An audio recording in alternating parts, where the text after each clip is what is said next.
আমি আস্তাদ আব্দুল্লাহ আওয়ামী লীগের সাথে সুশীলতা দেখাবো না।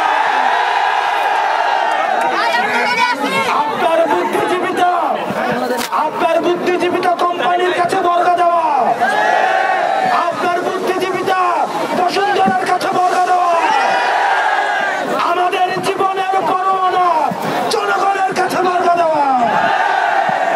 সেজন্য যাদেরকে জনগণ উৎখাত করেছে আপনাদের ভুলে গেলে চলবে না। কোন স্বাভাবিক প্রক্রিয়ায় আওয়ামী লীগের পতন হয়নি, তাকে আপনি গণতান্ত্রিক প্রক্রিয়ায় আবার তাকে পুনর্বাসন করবেন। আওয়ামী লীগের পতন হয়েছে অভ্যুত্থানের মধ্য দিয়ে। সুতরাং আওয়ামী লীগের যে তওবার সুযোগ ছিল গত পরশু দিনের গোপালগঞ্জের ঘটনার পর আওয়ামী লীগের তওবা করার সুযোগ নেই।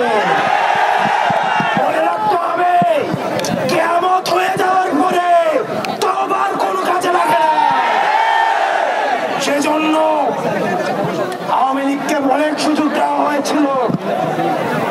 আওয়ামী লীগ এখনো পর্যন্ত গোপালগঞ্জের ঘটনা ছিল স্পষ্ট বার্তা। 4 কোটি মা-বোন আপনাদের স্পষ্ট বার্তা দিয়েছে।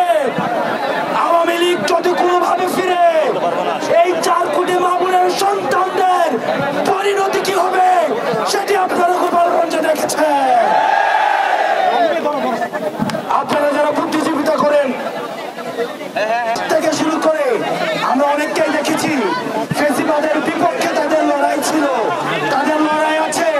আমরা আপনাদেরকে সাধুবাদ জানাই। আমরা দেখেছি হাসিনার সময় যারা পয়সার জন্য নিজের মগজ বিক্রি করে দিয়েছিল, যারা টিভি চ্যানেলের জন্য যারা নিজের কলম বিক্রি করে দিয়েছিল, যারা জিহ্বা দিয়ে টকশোতে এই মৃত্যু পরোয়ানার বৈধতা উৎপাদন করেছে, তারা হচ্ছে এই বিকৃত, তারা হচ্ছে আমাদের বুদ্ধিপাপী এবং জ্ঞানপাপী। এই জ্ঞানপাপীদের দিয়ে পরবর্তী বাংলাদেশ বিনির্মাণ সম্ভব নয়।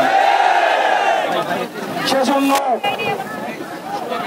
আমরা বারবার বলি বাংলাদেশের রাজনীতি ঠিক সেই মুহূর্তে থেকে পুনর্গঠন হবে, সেই মুহূর্তকে শেষ করতে হবে।